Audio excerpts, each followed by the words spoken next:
Thank you so much, everyone, for being here today. I am so delighted to be here. New York by way of Manchester, and Bolton, actually, which figures very prominently in my talk. I feel like I have a lot of thank yous to say. Oxford Center for Life Writing, and for Kate.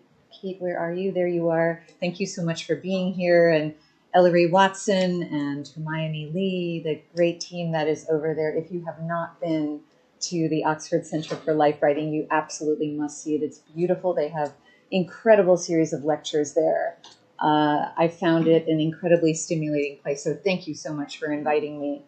And the team here at Birmingham could not be nicer. Jessica and John and Neve and Alexandra, who I guess you know, and I had the fortune to meet in London. And I'm sorry she can't be here, but huge thanks to Alexandra for really orchestrating this. So this is an informal talk. I have a lot of great photos to show you of both New York and what I took part in last weekend. And I'm planning to speak probably somewhere around 45 minutes. I'm going to try to hold myself to that. I have a short student film to show you at the end. And then I'd love to hear your questions. And actually, what's mulling in my mind is, because I'm focusing on this incredible group of supporters that Walt Whitman had about 100 miles north of here in a mill town, right? A once very prosperous mill town called Bolton. I wonder if you know of the like with another writer, because I do not.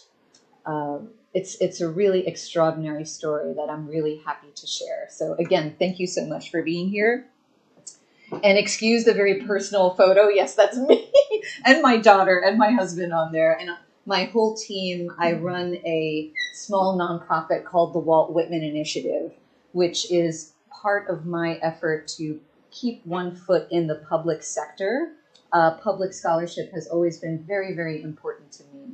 And the Whitman Initiative is a group of people ranging from academics to supermarket workers. We have a open access poetry library at 91 South Street. And you are invited. Oh, the bookmarks right there. I brought some, just for fun to show you. It's our poster of our opening, and it was built completely on donations. Is staffed by volunteers, and we're very, very proud to kind of contribute to keeping poetry alive and free on the streets of New York City. And the image that you see there is Lori Cumbo, who's now the Commissioner of Cultural Affairs in New York City. At the time we were dealing with her, she was just in Brooklyn.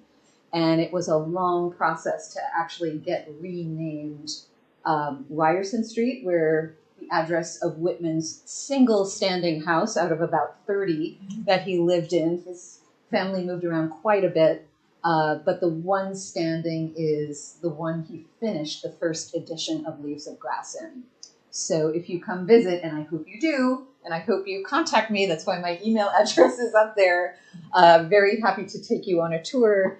And you're going to see quite a bit of touring photos, because experiential learning, as I was talking to the team here at Birmingham, that's a huge part of the way that I teach. I'm lucky enough to teach the poet of New York in New York.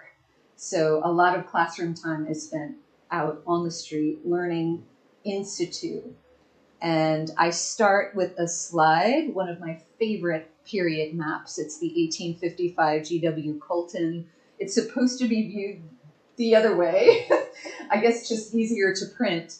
But in 2019, when we had a very big conference called International Whitman Week in New York, we plotted out very important points in New York that had to do with Whitman. And many of these are not extant. So when we go see them, we have to kind of use our imaginations, but some of them are. So I want to show you a mix of them. Any of these slides, if you would like to have them, just let me know, because they might be useful for teaching or learning. Knowing where the Crystal Palace was, right? Because we Americans copied you all. We needed to have our own. And Whitman loved nothing more in the early 1850s than going to see the latest inventions and sculptures. And that all fed into, 3 years later, the first edition of Leaves of Grass.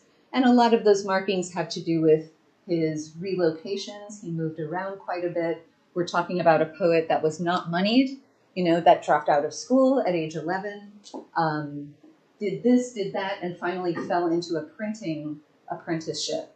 Luckily, right, literate craft. And he learned basically to love language from the letter on up, setting type, working for newspapers, editing newspapers, and so forth. So some of those dots up there have to do with that too. Sorry, it's so small. That's my daughter. She's my sidekick. So one of the things that's sadly not extant is the actual print shop where, pardon me, Leaves of Grass was printed. Water, sorry. A few weeks ago, I did a talk, which is available online, with the great-grandson of Tom Rome. Now, the Rome brothers were Scotsmen. They had come to America around 1849 or so, and Whitman had befriended them because he too was a printer, and there was kind of a clique of printers in Brooklyn. And when he could not find a publisher for these 12 poems that he wrote in the early 1850s, he just went to his friends, the Romes, Tom and Andrew. And apparently the two brothers kind of talked about it. They were running a legal print shop out of this building and really needed the money. But Tom, the younger one, who was 19, said, let's do it. Let's sandwich it in between jobs. So the story of Leaves of Grass is really quite basic. It starts with working class people who are friends. That has been a hugely important part of the way that I teach and present Whitman. But that concept of comradeship, friendship, is integral to the creation of his book, and also between the people who actually study him and love him, as I hope to emphasize. So he printed about 795 copies. If you've seen, I guess you could go up to Manchester at the Rylands Library and also at Bolton. They both have first editions of Leaves of Grass. In London, you can see one at the V&A. The Senate House Library has one. They're few and far between because he printed 795, about 200 survive. And not to be crass, but I am American, I guess. They're worth a lot of money, right? Because they're so rare. So we're talking right now somewhere between $200,000-$300,000 for a copy of Leaves of Grass, because we consider it the second Declaration of Independence, right? The cultural Declaration of Independence, and set in this very humble place, which apparently was a haven for immigrants. I love that, right? Scots recently off the boat would hang out here. There was a Native American guy who sat in the corner. I hear this all as local history from the great-grandson who's kept an archive and is very, very careful with that history. New York is not always careful with history. This building was knocked down, as maybe you read, and Allen Ginsberg, Marianne Moore, a whole legion of poets tried to stop it. It did not happen, and that's why my daughter is pointing at this awful Whitman Owner Corporation. That's the crass name that the condo board calls itself, that's built on top of the site. I'm sure they didn't really think that much about it. So some things have been lost, but you can still go back and revisit and kind of like collect yourself about the localness of the production of this book. Right? And the fact that it is not, he didn't have a publisher. He very rarely had a publisher, which gave him a tremendous amount of freedom, right? He was really a DIY poet. 50-50 chance that the fingerprints that you see in those smudgy first editions is Walt Whitman, the literal hand of the poet in the book. We love that about him, right? We lead sessions on how to do bookmaking, so you can try it as well.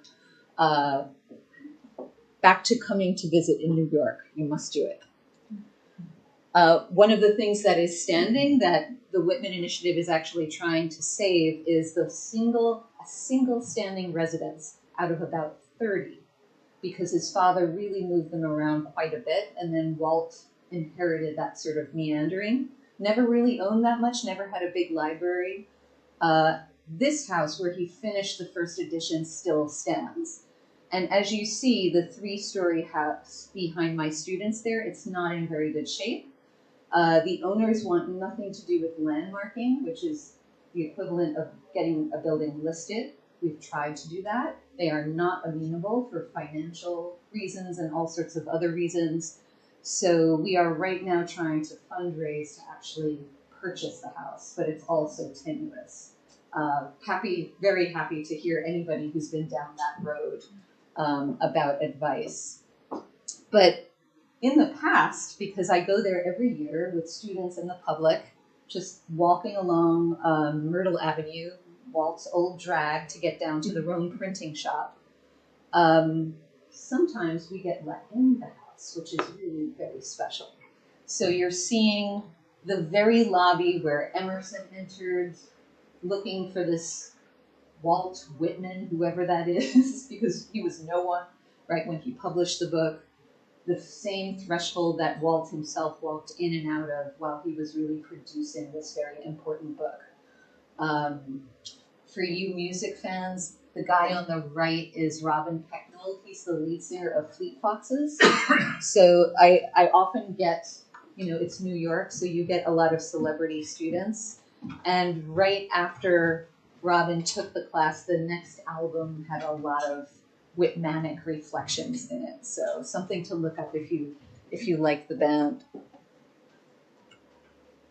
A few other things that are standing that I bring my students to, the Plymouth Church of the Pilgrims, where Henry Ward Beecher preached against slavery, and he put the mulatto girl up on the stand and had his congregation bid for her freedom, kind of a weird, crass move. Whitman sort of interprets that in I Sing of the Body Electric when he has that slave at auctions scene. But it's really marvelous to go in here. Abraham Lincoln, lots of famous thinkers. Whitman himself kind of circulated between churches.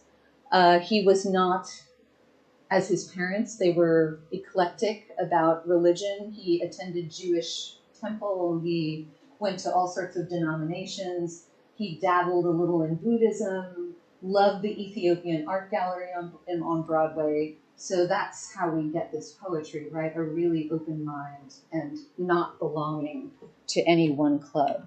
And under this building, which was built in 1848, they had a depot for the Underground Railroad. So one of the very cool things you can do, if you know the people working there, is you can ask to go down to the basement and actually stand and look in the darker side areas where hundreds of people who were trying to get north for their freedom up to Canada would stay briefly before then going over to Manhattan, right, the other northern hit, and then further up into upstate New York. So a very gripping thing to do. And the other thing that's standing, that's I think John mentioned, is Fox, the site of Fox Cellar. So if you haven't heard about this, this was, I think, the first, it's hard to say first randomly, but what we think of as the first bohemian bar in America. And it opened around 1858. The building still stands. So you are looking at it in 1860-something. That's this building here. And then I took this photo not too long ago, and it's the double tenement building right there, on the left-hand one. And there was a hotel above, but on the parlor level, I guess you would say, and also down in the basement, you had a very eclectic group of men and women, actually, getting together, talking. There were actors, there were journalists. It was a very mixed, kind of interesting crowd. And of course, I take my students and the public, whoever wants to go. I took E.L. Doctorow down there, who loved Whitman as well. Occasionally, Whitman shows up, as you can see from the image. There's all sorts of impersonators. I run into them all the time. It's almost like a magnet type thing. But actually really gripping to stand in that place where Whitman, I think, really wrote the Calamus poems. If you know anything about Whitman, those are his very strongly passionate same-sex love poems. And they come out of the experience of finding a lot of interest in the men in this bar, finding a lover named Fred Vaughn, who actually lived with him for a while. So who knows, he may have even had sex down there for all I know, but it was the only place where Whitman really ever belonged, right? He was not a guy who joined things because he dropped out of school, because his parents were uneducated. He didn't have your typical kind of cliques or groups like Longfellow or Hawthorne. He was really a solitary operator and found himself with the actors and actresses and everyone else in Fox. So just a few names for those of you working on this: Ada Clare, Ada Isaacs Menken, Charlotte Cushman, the whole bunch of them, right? The famous journalists of the time. Now it's not coming to me. I'll get back to it, but lots of people congregating here in a very good energy, a creative, radical, progressive energy here that Whitman really needed to get the third edition of Leaves of Grass out. And I guess another thing that's not really there, although it's kind of there, is the Brooklyn Ferry itself. So, as you know, that's probably his most famous poem, Crossing Brooklyn Ferry, right? We love it in New York. It's such an ode to the city, right? To kind of look around and connect with everyone, and then connect with people hundreds of years hence, as he says, right? Like as we are walking across the bridge. It is an expression of something I call urban affection. You know, the feeling when you live in a city of closeness and the ability to just like talk to people because you share a space. I don't know how many of you have been to New York, but if you've met real New Yorkers, you know that they'll just like turn to each other and talk because we collectively live on the subway and on the streets, right? We share a lot of space. And Whitman kind of is the first to recognize the positive aspect of that energy. Lots of writers steered clear of New York, right? Including Thoreau, who had a job and hated it and moved back to Massachusetts quickly. But Walt loved it, expressed it in poetry, and here some of my students are expressing also, I guess, their joy in being in this really beautiful spot. Now, stepping away from teaching about Whitman in New York, I'm going to show you some things that are always there that evoke Whitman. And my point here is that Whitman is such a poet of place, singular, right? He is the poet of New York. He was born on Long Island, right? He was born in a rural area, but before he was 4 years old, his father, who was kind of an eclectic genius, I'm recovering him for this biography. He's always been written off as an alcoholic, but I think he's very much more than that. Moved the family to Brooklyn, and they really moved around Brooklyn quite a bit as he built houses and kind of got into the Brooklyn mode. So Whitman is kind of really getting his act together in Brooklyn, occasionally going to Manhattan, sometimes to live, more often to hang out or to work on Newspaper Row. So the ferry becomes really integral to his experience, right? It's the passage to Manhattan. He loved using Native American terminology, trying to bypass the English influence. Sorry, guys. He just he wanted to get back to what he saw was Native American, right? So it was Manhattan. The island of Long Island was Paumanok to him, a Lenape term. And right here, if you're standing kind of underneath the Brooklyn Bridge at Fulton Ferry Landing, crossing Brooklyn Ferry is actually written into that border. So it's really lovely, just a spectacular scene. And anyone who is a New Yorker, you love this spot. Everyone gets their wedding photo taken there because you have Manhattan on the other side and the sun sets behind Manhattan. So it's very, very picturesque. Every year we do a Song of Myself marathon at Brooklyn Bridge Park, which is just a little bit further this way from where Annika is standing right there. And we watch the sunset as everyone is doing the reading of the 52 sections. So you must come for that. That's every September. We're on our 23rd, I think, this year.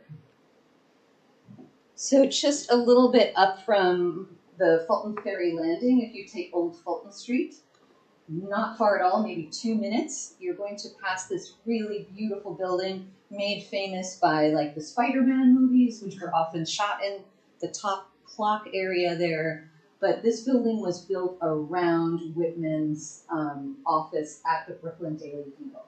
So they commemorate Whitman, as I know it's too small for you to see, but the plaque up there. And there are 2 plaques right there, one of them all about Whitman in Brooklyn, quoting again Crossing Brooklyn Ferry. So I'm just reiterating to you all how present he is in New York. And throughout Brooklyn, right? You can't go far without hitting Walt somewhere. And I love this playground where kids just enliven this with chalk and water and fun. And it's one of the poems that meant a lot to the Bolton Whitmanites, just north. I dreamed in a dream I saw a city invincible to the attacks of the whole of the rest of the earth. I dreamed that was the new city of friends. Nothing was greater there than the quality of robust love. It led the rest. It was seen every hour in the action of the men of that city and in all their looks and words. Right? The city of friends, again calling forth that idea of comradeship, a form of resistance, right? If your government is doing things that you don't like, you can be friends, right? You can feel the bond between brother and sister and whoever else. And another Whitman poem, this one is on the island of Manhattan. So if you're on the west side, all the way down by what we call Battery Park, because it was once a battery, right, like for possible war. There's a marina that has Frank O'Hara on one side, Meditations on an Emergency. I'm sorry if I'm misremembering that. It's some really great Frank O'Hara poem on one side, and on the other side is City of Ships. So as you're looking out, and that's New Jersey in the haze in the background, you've got this wonderful roll of Whitman's, proud, passionate, meddlesome, mad city. You can't go far. I hope you're getting this idea. The words are everywhere. Perhaps you've heard of the New School, which is a really interesting progressive school in New York. Just recently, I guess now 11 years ago, so maybe not that recently, they got this installation by Glenn Ligon. It's not all of Song of Myself, but it's a great deal of it, lit up in purple. So you cannot enter that new building without feeling the vibrancy of that poem. Really, really gorgeous. And the parts kind of selected to remind you of the beauty of the city, thinking about the body, very thoughtful selection of quotations. And then maybe you've heard about the long-awaited AIDS Memorial, which is in the West Village. That beautiful building to the right used to be St. Vincent's Hospital, if anyone knows the triangle. And there's a place called Assault and Battery just west, which is the only decent place to get fish and chips in Manhattan. I know it as an Anglophile. And this is a beautiful structure. The base of it is designed by Jenny Holzer, who's quite famous in New York, a kind of an artist that deals a lot with language and words. And she decided in the AIDS Memorial to use Song of Myself as the rotating words that go around a fountain. Very, very moving, very beautiful dedication to, to the survivors and those that we've lost, and also, of course, to Whitman.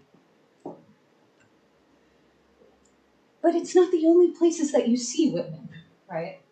And it's striking to me that in New York, we do not have a Whitman statue. We have a lot of language, very, very New York, right?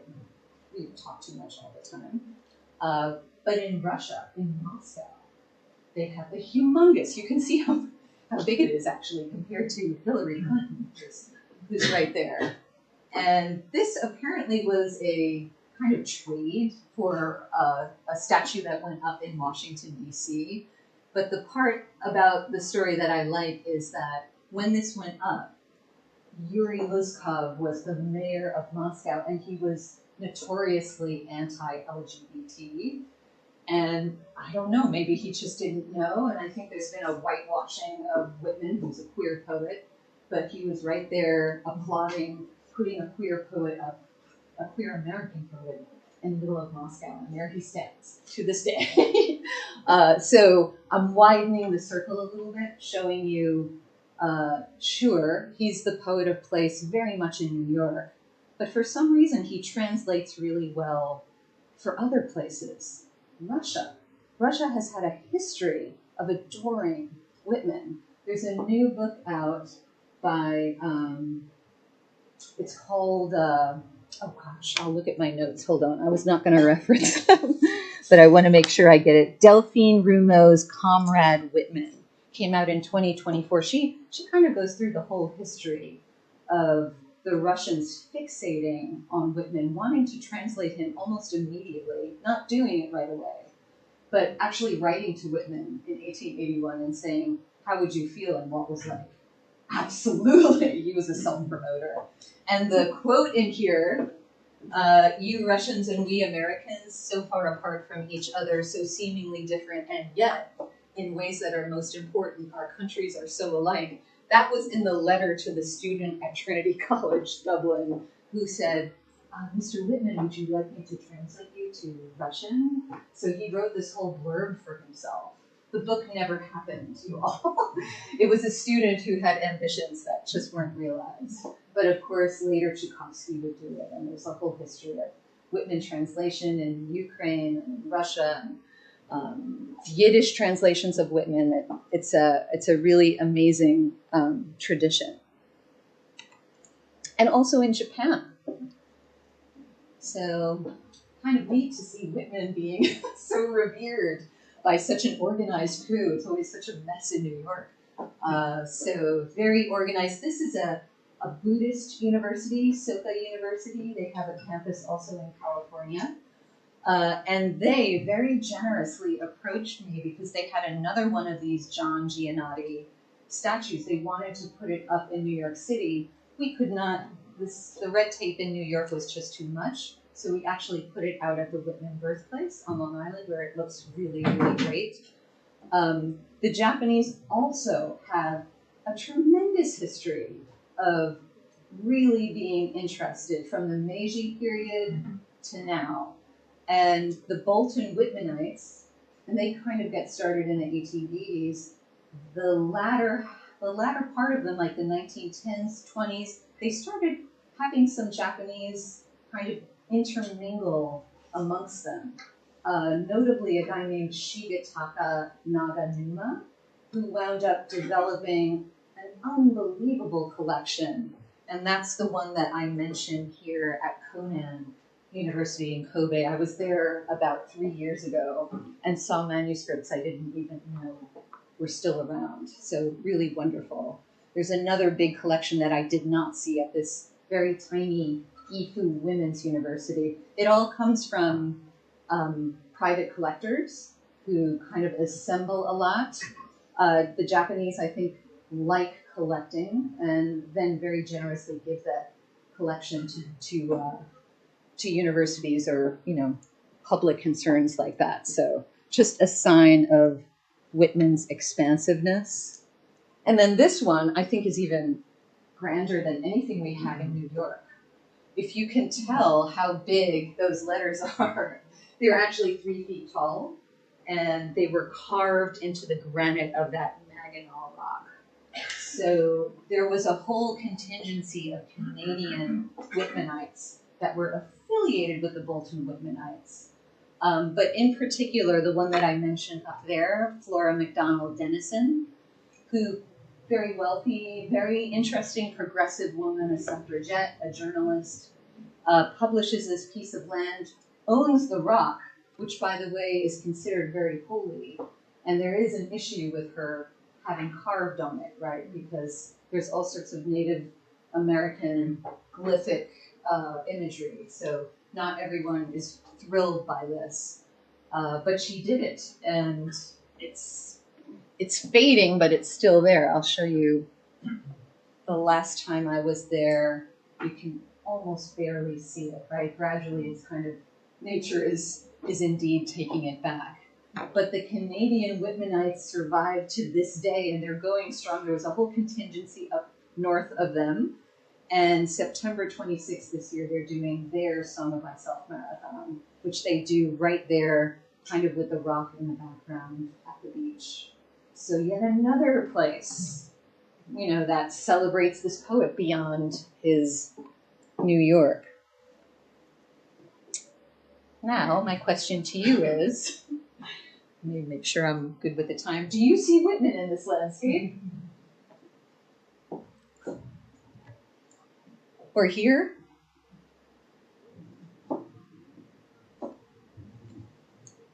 Or here? So this is a photo that was taken 2 days ago, May 30th.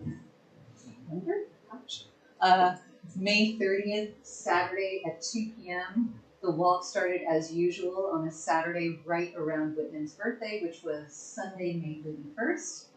And as you see, it's a pretty sizable crew, very different types from young to old, people who are having a hard time doing the walk and people who are raring to go. But such a great collective energy. And again, going back to this emphasis of Whitman on friendship and camaraderie, the core of it, the thing that brings people back every year since 1888 is that feeling of connection. It is difficult for me to express it. That's why I wanted to show you the movie at the end. It maybe does a better job than I do. So a bit of then and now here. An early Boltonite shot on the left of the crew, and they were all male in the beginning. A lot of queer men probably in the group, mostly lower middle class, a couple of working class guys, very bonded, kind of childhood friends, but also very interested in culture and also interested in maintaining a friendship. And their collective energy, I hope you can kind of feel it in the photo to the right, because that's us now, right? Celebrating that same collective energy in a landscape Whitman never saw, right? He never left North America. He didn't have the money. He had a stroke, 2 strokes later in life that kept him very homebound. So the poet of the body really didn't get out as much as people think he did. The only thing that Bolton and England have to do with Whitman are that people here were very, very passionate about him before a couple of Americans were, right? But here was the first real group, a fan base, and it gave Whitman such energy at the end of his life. I think he produced new poetry because of it, right? I think he was given a lifeline because of what the Boltonites did for him. So, have any of you been to Bolton? 2 hands, okay. So I know it's quite a distance. It's a very interesting place because it's seen better days, right?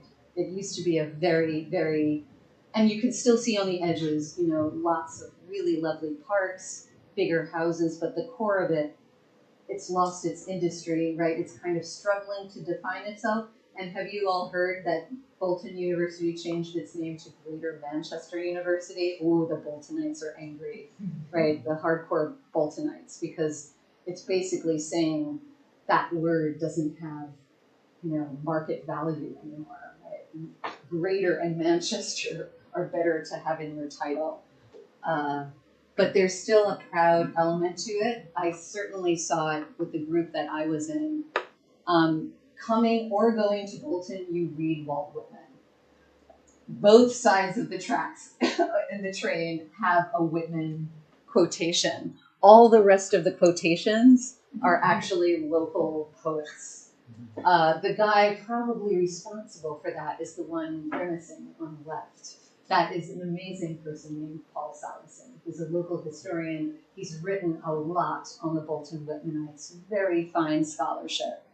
And the right, I was waiting for the train, and it was just so lovely to see people engage with the poetry. They're having fun reading it. I couldn't help myself. I was like, are you enjoying it? You know, going right up to them. But they were really reading it, and it was so lovely. So not only coming and going do you have those signs, you have 7 Whitman plaques around town. Remember, Whitman was never there. So how do you do that? Well, you kind of chart the flow of the so-called Eagle Street College. So getting back to this group of young men, one of them, the ringleader and a kind of magnetic, kind of like a Whitman type, I think. Never married, sort of, I don't know, maybe asexual or maybe queer, hard to tell from his notes, James Wallace. So he lived in a little 2 up, 2 down, I learned that, right? That's a little house, a terraced house, in the rough part of Bolton called the Haulgh. How do you say that? Hole? Something like that. Which later got cleared out because it was a slum. But he lived there. He had been very attached to his mother, who died in his presence. And then he had sort of like a religious moment. A lot of people gravitating towards Whitman had this kind of religious moment. And started reading Whitman quite passionately. He had started a reading group in his living room at 14 Eagle Street. That's why they called it the Eagle Street College. None of them went to college. They just basically were self-educating and having a lot of fun. And maintained this all of their lives. Just like a model friendship, right, of a crew that really enjoyed themselves. So you see different plaques. Most of them are in Bolton. Some of them are in danger, actually, of because the buildings might be knocked down, so people are watching out. And if you go to Google My Maps, you can actually find a map of the different sites of these plaques with images, historic and more recent images, and text about each of the sites. A really great teaching tool, Google My Maps, if you're dealing a lot with place. As I do. And just walking around Bolton, you're going to run into a Sydney Morse painting at the library. Sydney Morse, a pretty substantial American painter. And behold, on a house, you have the first line of Song of the Open Road. Afoot and lighthearted, I take to the open road. So I know I showed you some pretty impressive stuff from New York. This is pretty good, right, for a place he's never been to. He certainly has, like, a really sizable presence. The Bolton Socialist Club, I think it may be the last one.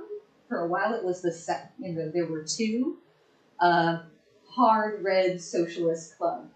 And apparently always did well because they had an open bar even when bars were closed, apparently, earlier in the 20th century. And they always host, and they have lots of connection with Whitman. Here you see their shelf of things you can buy, which include Whitman mugs, Whitman books. There's a sketch of Whitman on the wall. Again, emphasizing like really the presence of Whitman up there. So the story of this, right? Because I'm keeping my eye on the time. This is the set that you need to know about. And I tried, typo with general practitioner there. I tried to put their job titles so you could see sort of the mix of them, mostly sort of solidly lower middle class or middle class. The most important ones are Dr. Johnston sitting here, and he was the photographer actually. He brought his camera to New Jersey to go visit Whitman. And here you can see he's really modeling because he set up the camera to self-take. And he's very aware of how he wants to look, which is a lot like how Walt looks in that image, right? I think the 3 of them actually, that's Wallace, the other big one. So Johnston and Wallace are the 2 head honchos of this group. I love Fred Wilde in the middle. He's hypnotic with the mustache and everything. And all of them very eccentric and fun and always contributing something to the club. There's records at Bolton and in the John Rylands Library. The collection got divided between the 2, largely because of the guy in the upper left-hand corner, Charles Sixsmith, And I'm going to show you another very interesting image of Charles Sixsmith. Does anyone see what's going on here? That's Edward Carpenter, the socialist who had basically kind of led a life as a gay man in Milthorpe, right? Not too far from Bolton. Do you see where Carpenter's left-handed? Sixsmith was married. I don't think his wife saw this picture, but Carpenter has his hand on Sixsmith's knee. And there was all sorts of stuff going on, right? Part of the reason that they gravitated towards Whitman was freedom, right? Freedom in many different ways, but also sexually.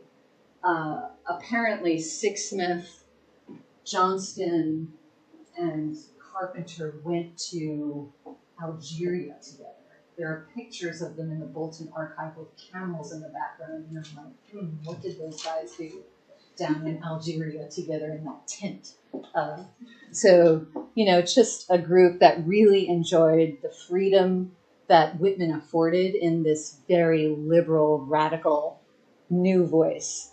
One of my favorite quotes about Whitman comes from Carpenter, who was educated, right?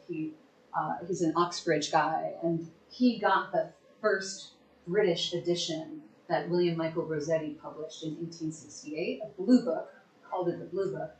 And he said when he opened it up, he did not recognize his own native English language because he was so aware of Whitman writing in a new tongue, American, right?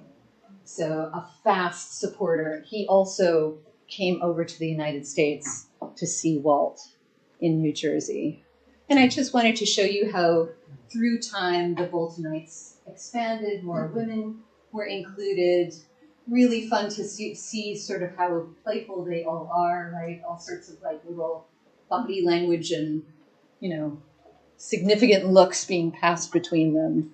And that's a minister, by the way, the guy with a white beard, Thompson, who would host some of their parties.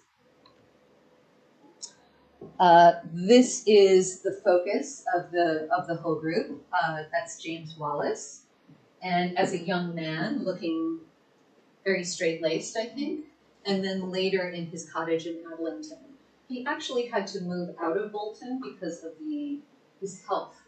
And it's something you don't talk about that much, or Whitmanites don't, but of course it was very polluted. And he was apparently suffering from this and actually moved just out to the suburbs right outside. And you see who's over his fireplace. It's not his dad. It's Walt. It's Walt Whitman hanging over his mantle. The first letter that was jointly written by Wallace and Johnston to Whitman, this is a copy of it. It's held by the Bolton Library and Archive. And as you see, dated 18th May, 1887 from both of their addresses. And I don't want to read the whole thing, but you've got to see the first part, right? Dear Walt, it's their first letter. And then they apologize. In no less familiar or colder terms can we bring ourselves to address you, the most loved of friends, though such a salutation from strangers to anyone but yourself would seem an impertinence. So they really felt like they were on a first-name basis from the get-go, right? This really strong attachment to someone who spoke to them as socialists, as practitioners of free love, maybe, just like thinking freely that way, and also thinking about comradeship, a close friendship that you fight for no matter what. They both went over to see Whitman in New Jersey, and Johnston, as I said before, brought his camera, which is great for biographers like me because we get to see. Nobody local took photos of the inside of the Mickle Street house except Johnston, and he included them in his book, this Visits to Walt Whitman, both men writing essays about meticulously documenting what they saw and everything Whitman did. So super useful in terms of meticulous documentation. And also photography. Johnston took this really candid shot of Walt at the Camden docks Whitman moved to Camden at the end of his life because his brother George Washington Whitman was living there, and Walt had a stroke, moved in with his brother so that he could be taken care of. He never had a partner. He had a serious boyfriend, a lover named Pete Doyle, but that kind of broke up and fizzled out when Whitman had the stroke. And he stayed in Camden, which was kind of like the Brooklyn to New York. Camden is to Philadelphia. It's sort of the poorer, more working class part of the bigger city across the water. He loved being at the dock, and if you look in the background, Johnston lets you see that, right? Like the shipping and the logs and everything else.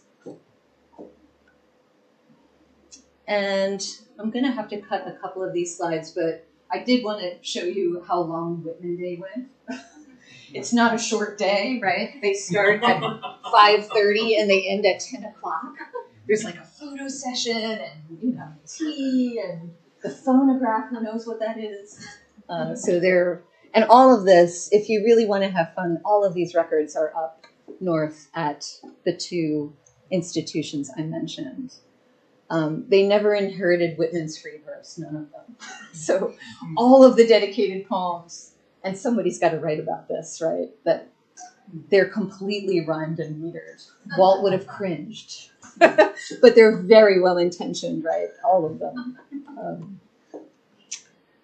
And they also really loved each other, which is a thing I want to keep on getting back to. So they celebrated Whitman, but they also really celebrated each other.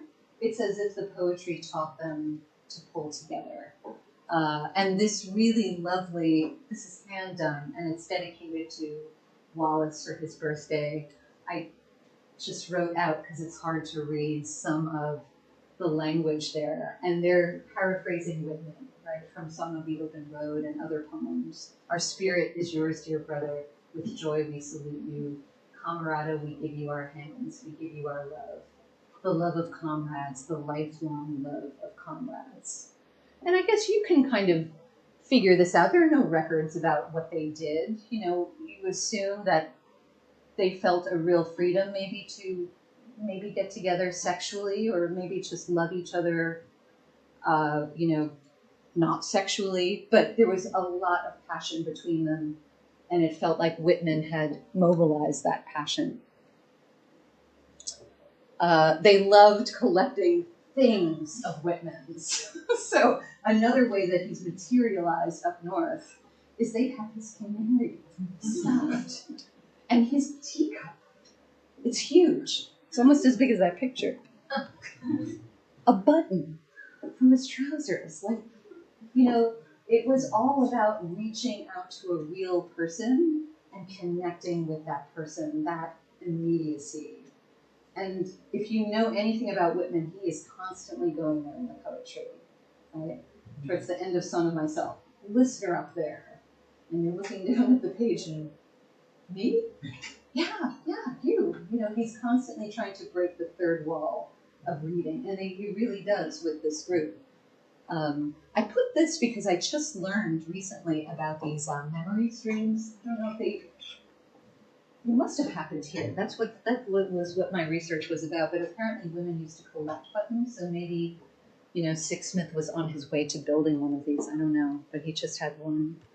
And my favorite, the hat line, which looks like a deflated balloon, but of course has little pieces of Whitman's hair.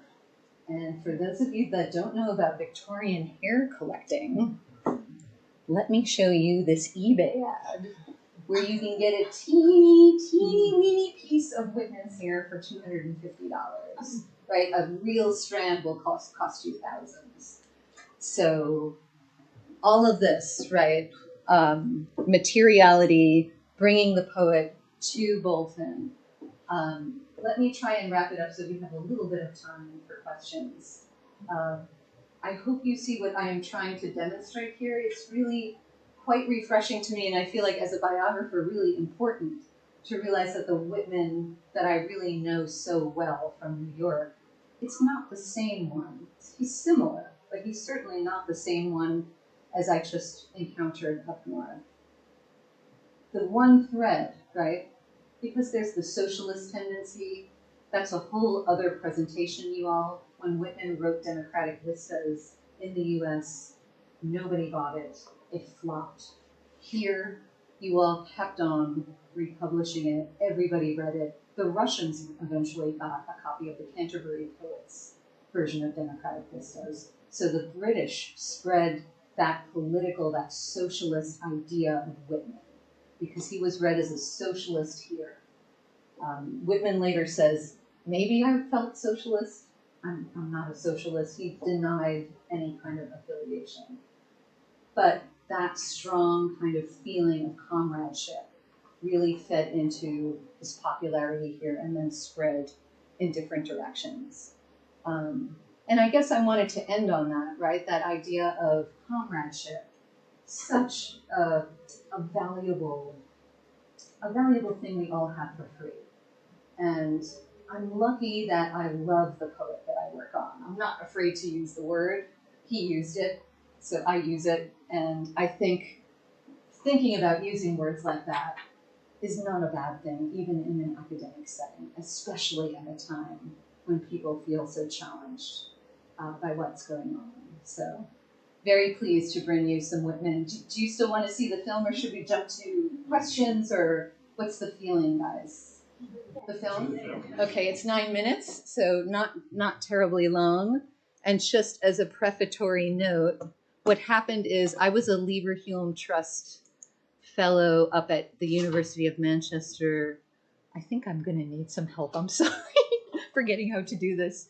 Last year, and I gave a series of lectures on Whitman, and one of the students, who is a master's student, was moved to kind of get everything together to do this very short documentary. So I hope you like it. I think it's great. Thank you so much. Should we turn the lights up?